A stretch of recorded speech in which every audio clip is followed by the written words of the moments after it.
On this episode of Mouth Closed Media, we examine the serious and often hidden issue of dogfighting. Dogfighting is an illegal blood sport in which dogs are bred, trained, and forced to fight one another for entertainment, gambling, or profit. These fights frequently result in severe injuries, lifelong trauma, or death.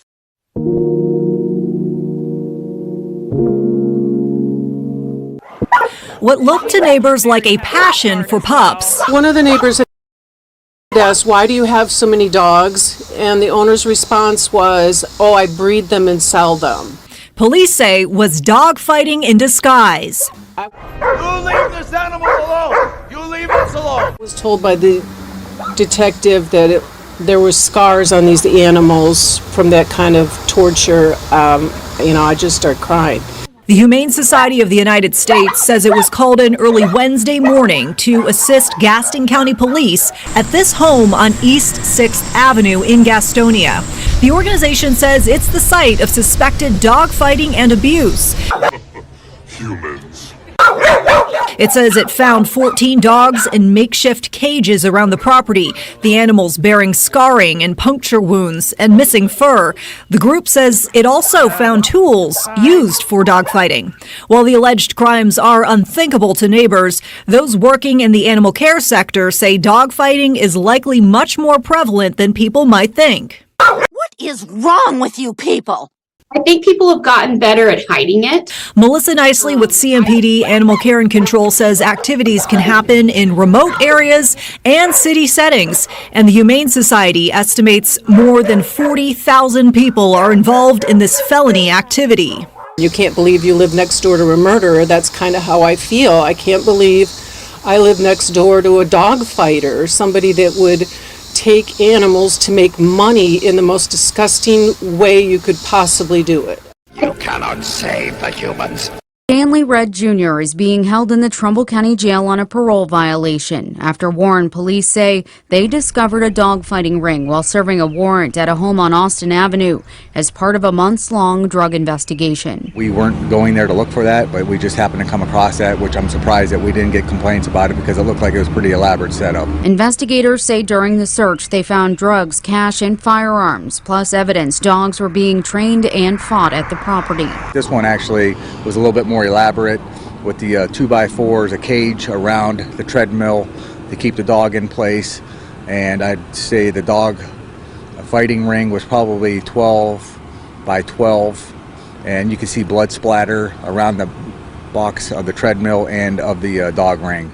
I rehabilitate dogs, I train people. Since Red was on parole, the adult parole authority searched his known address on Bain Street in the township. Police say they found another dog treadmill there and seized 7 dogs from the property. They're now being cared for by the Animal Welfare League. I am just glad that we have found it when we did, and I hope that the investigation is successful. CEO Lori Shandor says most of the dogs are males, ages 2 and under. She says they don't have any significant scarring typically found on dogs used for bait, but appear to be small for their ages. It's such a terrible situation. Fortunately, these animals are young and they can hopefully be worked with and rehabilitated. Sunday, on a Marion County farm in Summerfield, deputies walk quietly and cautiously up to a barn on the back of the property where someone reported an illegal cockfighting ring is happening. First, deputies confront the men standing outside the barn. Hey, buddy, come here. Since You're all under arrest. Stop right there. Stop right there. Stop like that. We ain't running around now. Just past those men,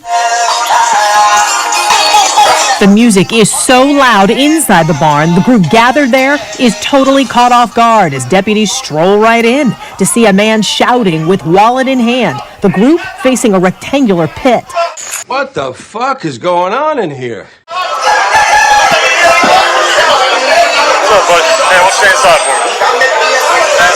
The place clears fast as those in the front of the room move toward the rear. This deputy's body camera catches a good look at everyone, and you can hear the roosters crowing. Hey, they're running out the back.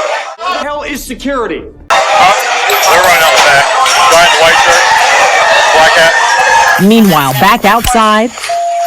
Stop! Stop!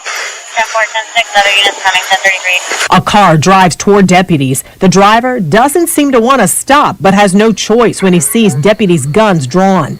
Don't you dare get in that car! 1022. Zoom 1153 on 2. While deputies determine what the deal is with this car full of people now slowly exiting. Hey, don't even try to run, buddy. We got K9 out here. 77. Back inside, What's in that, Shorty? deputies found dozens of cages housing birds here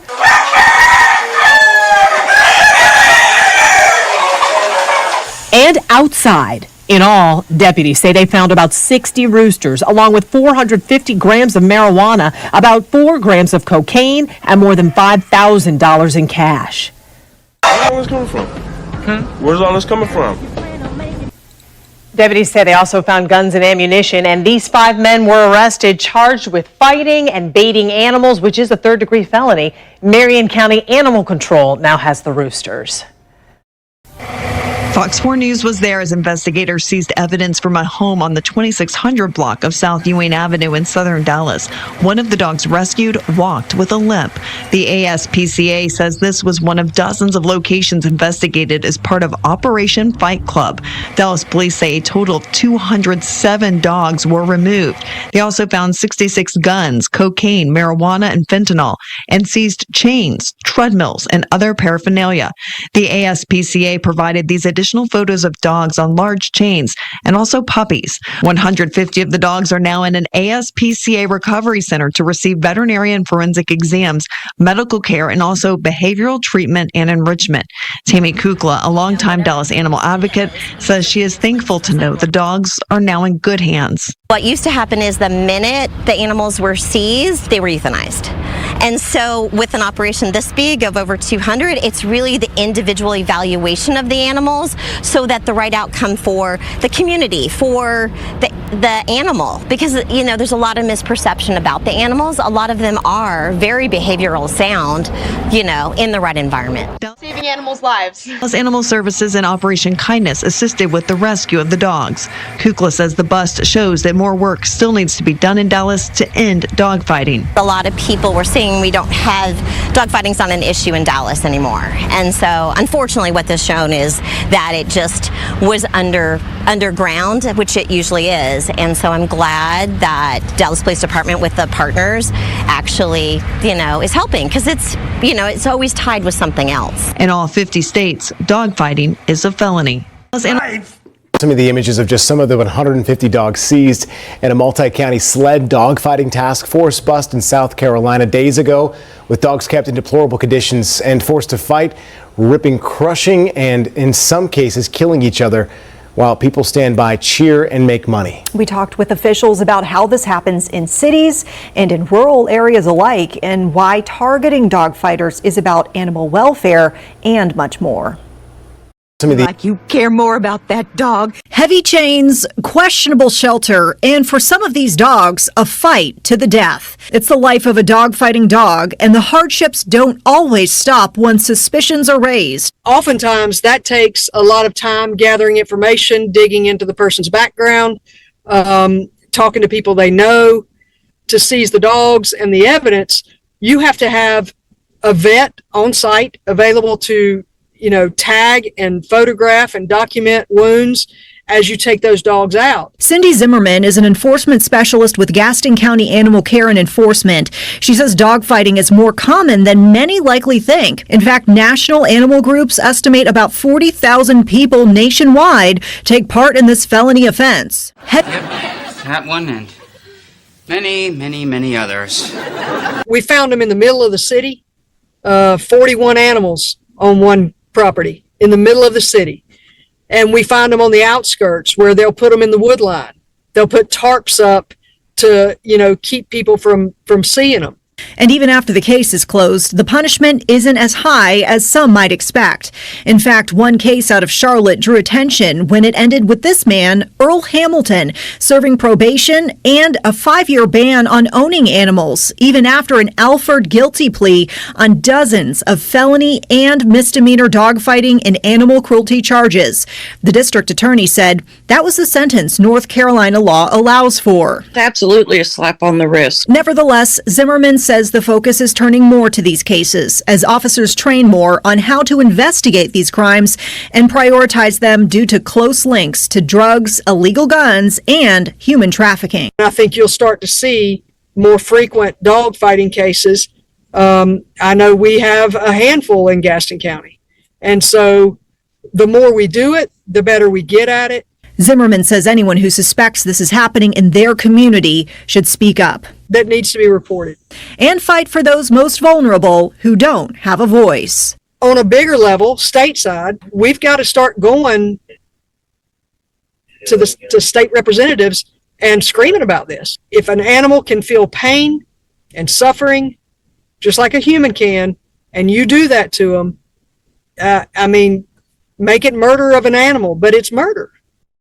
A case surrounding an alleged dogfighting ring in Axis is headed to a grand jury. Late this afternoon, testimony was heard from a number of the suspects arrested and a Mobile County Sheriff's Office detective. In June, these 29 people were arrested after MCSO raided a home in Axis. Investigators say these photos show the ring at the house, a number of guns found, and almost 20 pounds of marijuana. The accused ringleader, Jeff Marks Jr., was in court today. According to Detective Alvin Latner, Marks had more than 32 dogs at his home. Latner says Marks owned several treadmills, dog leashes, and found one dog severely bleeding. According to testimony, the detective says deputies used drones to conduct surveillance at the house. Latner testified they have video showing several people walking in and out of a storage shed, several with large amounts of cash. Latner also testified he interviewed Mark's girlfriend, Nikeria Trotter, who was also arrested. He says Trotter claimed she didn't know about the dogfighting going on and thought it was a cookout. The attorney for another defendant says his client claimed the same thing. The arresting officer was unable to identify my client, wasn't the one that took him into physical custody, nor witnessed my client around any fighting dogs. We allege and assert that my client was simply there to enjoy the barbecue. The 32 dogs were sent to the Mobile County Animal Shelter. All of them are still on legal hold. Cherie Broussard with Mobile County says the animals won't be euthanized, but can't be adopted. I've seen murder reports that don't have as much detail and as much emotion. Prior to human element. His recent arrest, police say 35-year-old Isaiah Goodman had 13 dogs seized in 2017 for the same reason. Out of all of those dogs, only one mother and her puppies made it out of the shelter alive. And I adopted her.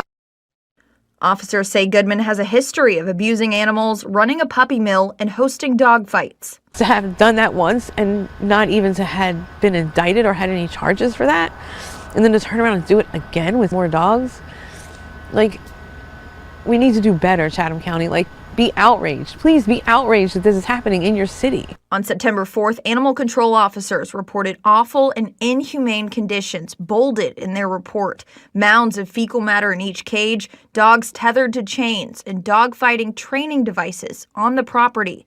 Most of the dogs showing signs of serious injury and disease. I met with one of those injured dogs just yesterday.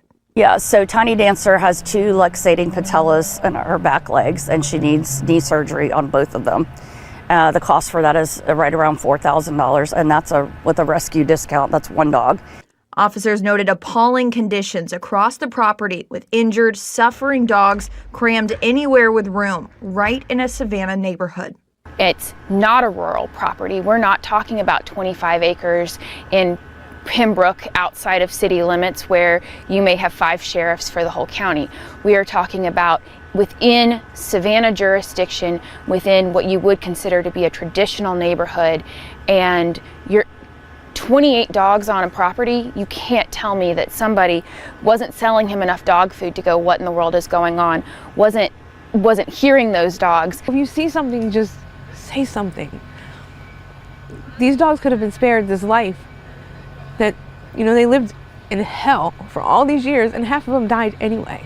Rescue workers say they're not surprised to hear that Goodman is facing murder charges in a separate case. They just wish the justice system wasn't so lenient after repeated arrests with the same person. He will go back out and he will do the same thing, and there'll be more and more victims. And I promise you, there's data to back it up, These people that hurt these dogs are hurting people. There is a direct link.